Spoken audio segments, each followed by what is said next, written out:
തൃശൂർ സ്വദേശിയെ ട്രെയിനിൽ നിന്ന് തള്ളിയിട്ട് കവർച്ച നടത്തിയ കേസിൽ പ്രതിയുമായി അന്വേഷണ സംഘം ഉച്ചയോടെ ഇന്ന് കോഴിക്കോടെത്തും.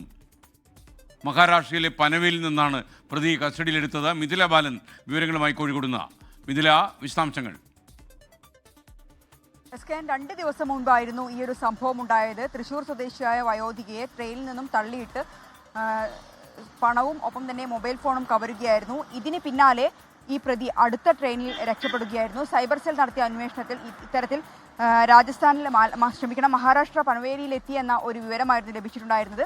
ഇതിനെ തുടർന്നായിരുന്നു കേരളത്തിൽ നിന്നുള്ള അന്വേഷണ സംഘം, പ്രത്യേകിച്ച് റെയിൽവേ പോലീസിന്റെ സംഘവും ഒപ്പം തന്നെ കേരള റെയിൽവേ പോലീസിന്റെ സംഘവും അങ്ങോട്ട് എത്തിയത്. 17 അംഗ സംഘമാണ് ഈ ഒരു അന്വേഷണ സംഘത്തിലുണ്ടായിരുന്നത്.